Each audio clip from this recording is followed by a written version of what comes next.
자, 꼬모네 가족 선생님 안녕하세요. 반갑습니다. 처음 뵙겠습니다. 선생님 안녕하세요. 저는 중2 담임입니다. 담임반 학생 중에서 화를 꾹 참고 물건에 분풀해서 주먹질하는 애 어떻게 문제 해결을 하면 좋을까요? 처음 행동 인지했을 때 어떠한 점에서 그러면 안 돼라고 했는데 두 번 더 그랬더라고요. 저한테는 만만하게 안 구는데 여쌤들이랑 동급생 애들 좀 약해 보이는 애들한테는 그렇게 하네요.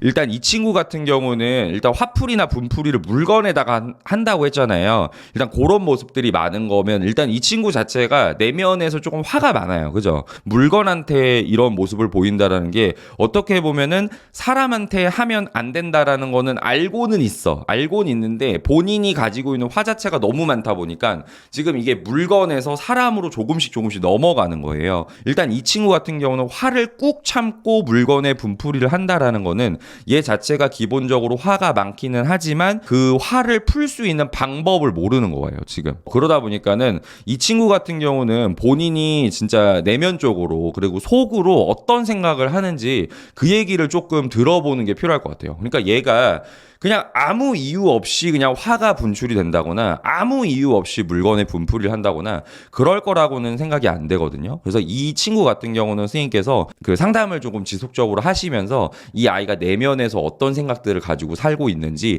그 다음에 학교에 왔을 때 어떤 자극에 의해서 얘가 좀 화가 나고 그 다음에 그거를 분풀이로 하고 있는지 그런 것들을 선생님께서 좀 면밀하게 체크를 하시는 게 필요해요. 그래서 어떤 특정 자극이 있을 때 얘가 결과로서 행동으로 나타나는 거거든요. 그렇기 때문에 그 자극과 반응의 관계를 선생님께서 좀 찾아내시는 게 필요합니다. 그래서 어떤 자극일 때 이 아이가 자기 화를 좀 주체를 못하는 건지. 근데 또 화는 또 참는다고 했으니까 제가 볼 때는 생활지도적으로 충분히 천천히 접근을 좀 하면 개선의 여지가 많을 거라고 생각이 들거든요. 그렇기 때문에 선생님께서 좀 아이랑 상담도 좀 많이 하시고 그 다음에 학부모님이랑도 얘기를 좀 많이 하셨으면 좋겠고요. 일단 이런 친구들 같은 경우는 학부모님이랑도 그렇게 크게 대화가 많진 않을 수도 있겠다 라는 생각을 들기는 들어요. 그래서 이 부분도 선생님께서는 조금 생각을 좀 해보셨으면 좋겠습니다. 그리고 일단 이 아이랑 래포 형성하려고 좀 노력을 많이 하셨으면 좋겠고, 그래서 아이의 속 얘기를 선생님께 좀 아무렇지도 않게 얘기를 할 수 있도록 선생님께서 좀 기회나 자리나 시간을 좀 만들어주시는 게 필요할 것 같고요. 이 친구 같은 경우는 그래도 이제 나쁜 행동, 그게 사람한테 뭔가 위협적으로 그 다음에 직접적인 폭행이나 폭력행위가 나타났을 때는 정말 단호하게 선도적인 차원에서 또는 학교 폭력으로서 볼 수 있는 사안이라면 학교 폭력으로서 보시면서 접근을 하셨으면 좋겠습니다. 그리고 선생님께서 말씀을 이제 마지막에 또 남겨놓으셨는데, 위클래스 협조구에서 심리치료 의뢰해도 될까요? 오늘 청소할 때도 뭐가 분이 안 풀렸는지 애들 다 빗자루질 하는데 밀걸레질 하는 등 청개구리짓 하더라고요. 얘한테 딱히 뭐라고는 안 했는데 조언 감사합니다. 이 친구 같은 경우는 위클래스 상담이 좀 가능할 것 같다라고 하면 위클래스랑도 연계를 해보시는 게 더 좋을 것 같습니다. 그래서 위클래스 선생님께서도 분명히 또 도움을 주실 수 있는 부분이 있을 거거든요. 그리고 이 친구 같은 경우는 상담이 조금 긴급적으로 필요한 상황일 수도 있을 것 같아요. 그렇기 때문에 그렇다면은 뭐 학부모님의 동의가 따로 필요하지 않더라도 긴급 상담 진행할 수 있는 거니까 그런 식으로도 선생님께서 조금 생각해 보시고 운영해 나가셨으면, 생활지도 해 나가셨으면 좋겠습니다. 그렇게 말씀드릴게요. 자, 장겨울 선생님. 선생님들 안녕하세요. 고민이 있어 조언을 구합니다. 저는 중등 신규입니다. 중2 담임을 하고 있는데 학생이 말을 안 하는데 어떻게 해야 할까요?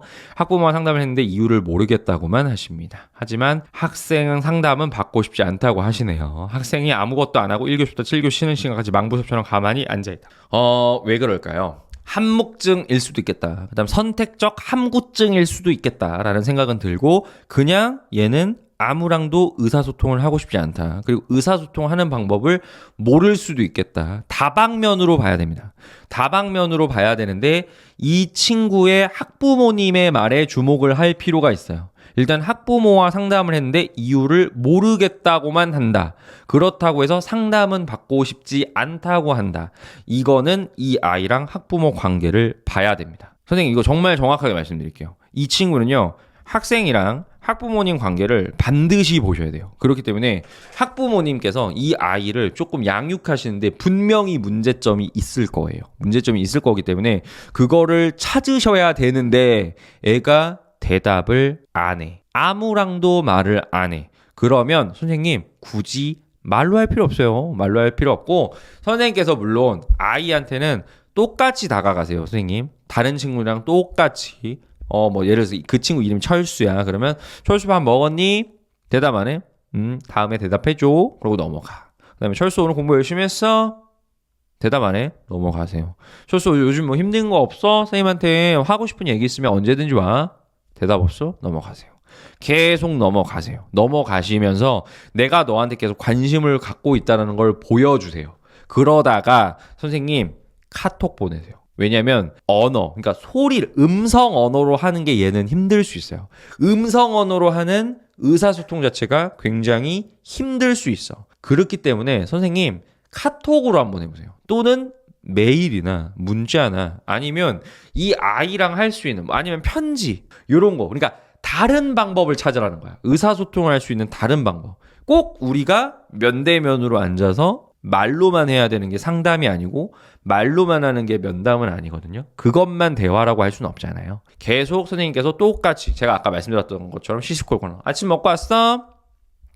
다음에 대답해줘. 오늘 뭐 별일 없었어? 점심 맛있게 먹었니? 오늘 끝나고 뭐 해? 학원 갔다 왔어? 공부는 열심히 하니? 그냥 아무렇지도 않은 대화 있잖아요. 하시면 좋겠고 그 다음에 그렇게 하는 와중에 선생님께서 의사소통할 수 있는 다른 방법을 찾으시는 거예요. 음성이 아닌 다른 방법을 찾으셨으면 좋겠습니다. 그렇게 하시면 어쩌면 그 안에서 답이 나올 수도 있어요. 하지만 얘 같은 경우는 의사소통을 많이 안 해본 친구이기 때문에 처음부터 드라마틱하게 속 얘기를 하거나 이러진 않을 거예요. 그렇기 때문에 좀 시간을 좀 길게 보셨으면 좋겠고요, 선생님. 그렇게 하셔가지고 어느 정도 이 아이가 선생님한테 자기 얘기를 하게 되는 시점들이 오거든요. 그때 조금씩 속 얘기를 할 수 있도록 좀 이렇게 노선을 잡아가지고 가셨으면 좋겠습니다. 그렇게 가시면 아이가 얘기할 수 있어요. 그 대신에 시간은 조금 길게 보셨으면 좋겠다라고 생각이 들어서 말씀 좀 드려봅니다, 선생님. 그렇게 말씀드릴게요.